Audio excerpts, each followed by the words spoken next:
Hello and welcome to One Cool Thing, PC Mag's daily streaming show here on Facebook. I'm Matthew Buzzy, this is AJ Kumar, and this is the Sony Xperia XZ2. Is that correct? That is correct. That is correct. It's our cool thing today. Every day we show you one cool thing we're testing from the labs, whether it be a computer, whether it be some fancy consumer electronics. Today it is a smartphone. If you're watching along with us on Facebook, you can leave comments in the comment section. Social Pete will read them out as they come, and we'll try to answer them to the best of our ability. If you are watching later on YouTube, leave a comment, leave a like, subscribe to the channel, if you want. Or come join us instead, 10 a.m. every day here on Facebook Live. That is all of the housekeeping out of the way. AJ, what is this shiny phone and what does it do? So this shiny phone is the Xperia XZ2. It is the latest flagship phone from Sony. So that means you're getting basically the latest hardware, the latest software, and the best Sony has to offer right now, which is actually a big jump from last year. So if anyone has seen Sony phones from before, they are pretty boxy. They generally didn't have fingerprint sensors in the US because of a whole patent issue that Sony was running into. So now you get a nice curved back, you get an 18:9 screen, and you get a fingerprint sensor that functions in the US. I can't help but notice some design cues, similarities with my Note 8. Oh yeah, this entire year has been people just, companies just making phones that are 18:9. They're trying to minimize the bezel, they're trying to, they're getting rid of the headphone jacks for whatever reason. And then they're, moving the fingerprint sensor to the back. Yeah, that is a trend. Going after this bigger screen, but without making it wide, too wide. That's kind of the ideal. So tall and narrow. Maybe too tall for some. I like the bigger screen without making it annoying to hold. So what does this do? Why would you get it over any of the other many alternatives out there? Between the Samsung phones, iPhone, if it was enough to tempt some people over to Android. What's its catch? What's its deal? So basically there's three things that it really has going for it. So HDR is big, and when it comes to HDR content, a lot of screens are coming out with HDR. Samsung has an HDR screen, but there's not a lot of HDR content out there that you can play on your phone. So what the Sony Xperia XZ2 does is it can take standard content and upscale it into HDR. So basically you could play any video from like YouTube or certain different streaming services, and you would have you'd be able to take advantage of this HDR screen. So does it look? I don't know if you were to test native HDR, but in your experience with HDR in general, does it look?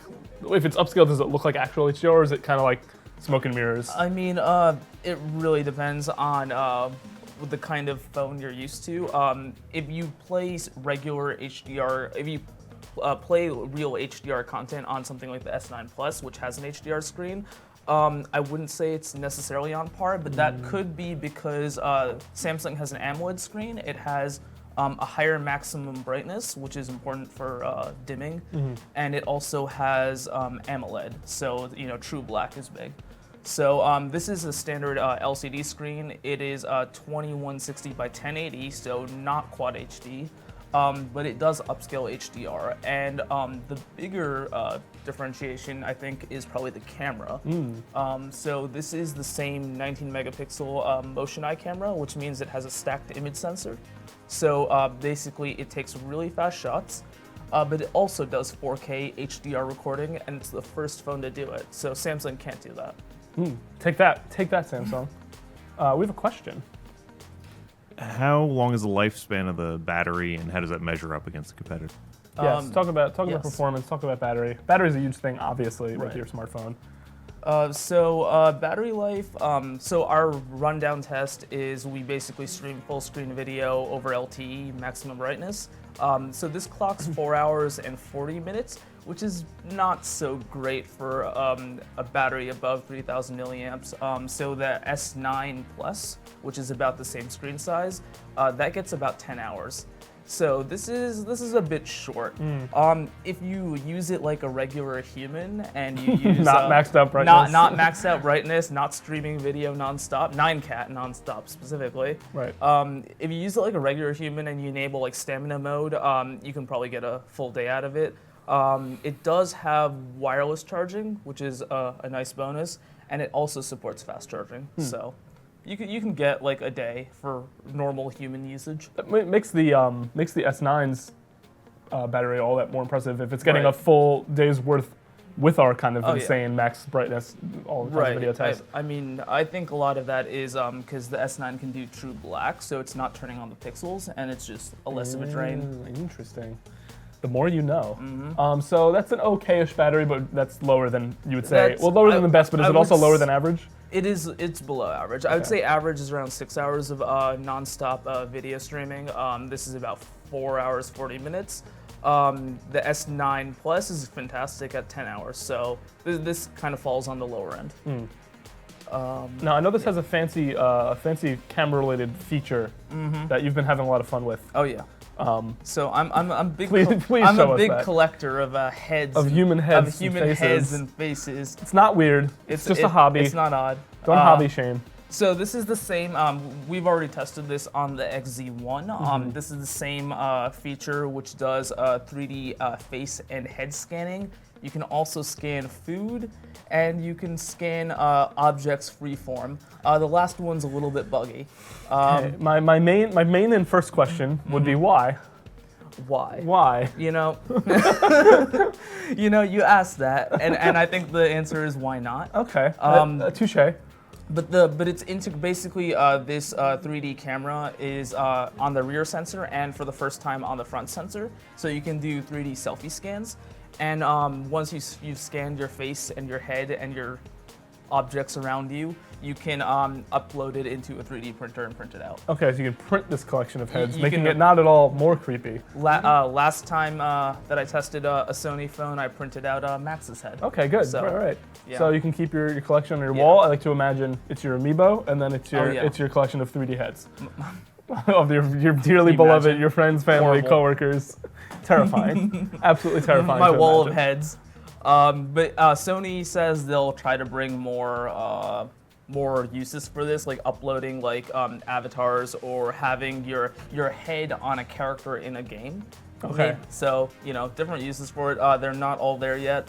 3D scanning works. You can't use it with glasses. You can't use it with long hair. But in a well-lit setting, you can scan your head. You can get your head in there. Yep. Is there anything like an emoji or anything that scanning can get you, like on the Samsung phone or on the iPhones? Or? Yeah, there is. So there is like AR. Like you can take your I did this last time also. You can take your head and stick it on someone and put them in like your surroundings for fun, I guess.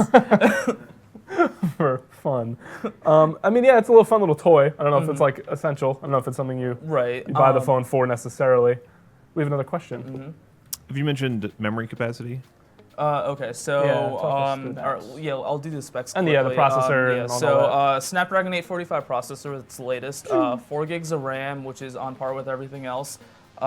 64 gigs of internal storage, and it can take an SD card up to 400 gigs. I tested it with 256. It'll use it as external storage, so you can load media on it, which is nice for video. So if you store a lot of 4K video. So in terms of performance, I mean, this is the latest hardware. It's fast, it's responsive. I played PUBG on it in high graphics settings. It does all our benchmarks well. It's definitely on par with the S9 Plus or any other flagship phone when it comes to speed and performance. How is the camera for normal photos? So normal photos. Normal human, Normal non-scan human photos. Non-scan photos. So this is a 19 megapixel camera on the rear. It's only a single sensor, which is not so common anymore since everyone's doing dual cameras. But it can shoot. So it takes good shots. In low light is the big difference. So the unique thing about it is that it can shoot, in manual controls, you can set the ISO to 12,800, which is the highest ISO we've seen on a phone. The S9, by comparison, can do 800. So in low light, you can potentially get really good shots. There are some software post-processing things that are going on that maybe make it look less smooth than it should. Interesting. So I did a shootout on the roof and in the dark room. The dark room. The dark room. That sounds ominous. That's where he keeps his scanned The heads. dark room. All my scanned heads. In the dark room with between the Sony and the S9, and I'd say that generally it takes great low light shots. The only thing is Samsung has better software going on where it can smooth out a lot of the noise and just generally it'll make the picture look nicer. But still, it's a good camera. Maybe not all the bokeh and the frills, but it does have manual controls and it does have 4K HDR video. Sounds all right. Sounds all right. You said Con was relatively low screen resolution. I think you talked about the display a bit. Yeah, so it is an HDR display, but it's a 1080 screen, so not Quad HD, not AMOLED. So just putting that seems unusual for a. Right. How much is this price wise compared to some of the other flagship phones? So this is $800. So Okay, $799.99. It's only unlocked. It's only T-Mobile and AT&T. Dang. So having a screen like that as a flagship phone that's priced at flagship, is that like yeah, a little iffy? So basically, if you pay $40 more for the S9 Plus, you get a higher resolution screen. You get a more consistent camera. You won't get maybe some of the the 3D scanning Sure. if you're Much longer battery though. much longer battery. So there's just better carrier reliability also. Just 4 carriers. I would say so. We got another question. If you were gonna try to rank all of the flagship phones right now, or at least in Android, where do you think this would stack up? We have a ranking, I'm sure, somewhere. I think it's called the top Android phones of 2018. Yes, check out our roundup for all product categories. We have the best. Do you phones think this is listed. gonna end up there? What was your rating on this? This is I'm pending. leaning. Our review will post. We have a preview up. Can't spoil the rating. Can't spoil the rating. But right now, I'm leaning towards putting it below the S9, certainly. You think it's in your top 5, top 10? So there's only, right now, it's kind of weird because there's a limited number of good Android phones that are hitting like that top spec level. Sure. So, because ZTE and Huawei are kind of almost out of the US market. So in terms of specs, it's on par with everything. It's the first Sony phone that has like a complete package when it comes to like, it's not missing anything egregious. If you were looking at price, the OnePlus 6 has been heavily rumored / leaked. So it's probably going to be a better buy if you're looking at price for the same hardware. It just won't have the frills. So I would say that the Sony is a good phone if you're really into multimedia, video. The HDR is nice. HDR is nice, and if you want to scan heads, but And who doesn't? And who doesn't? But I think the S9 is probably the more mainstream phone. I think a handful of the other top phones you've rated are probably ahead of this one. Right. Yeah. I mean, even the G7 like has strong multimedia, especially if you're an audiophile. So Right. The battery life gets me. I mean, I feel like that's an important one. I think we covered all our bases then. Check your. unless anyone has Yeah, more. I think we're out of questions. So I think that's covered all the bases on the phone. Unless you have any sort of final take or any final opinions we didn't get to. I think does it come multiple colors? This one's very blue. This is blue. There are other colors. There's pink and green, and I believe also some kind of like coral color. Sure, why not? So Just get it in there. yeah, I mean, so yeah, it's a good unlocked phone. It's probably the best flagship Sony phone I've seen in terms of what it has. I'm just sure it's not. I don't know if it's enough against if you had to choose between an S9 At that flagship pricing level. at the flagship pricing. But if you're sold on the unique features with like 3D scanning, Could be free. That's why there's options, preferences for different people's preferences. I think that's all we got then. Thank you so much for watching. I'm Matthew Buzzy, Ajay Kumar. We'll be back again tomorrow at 10 a.m. Check us out on Facebook and on YouTube. Thank you for watching.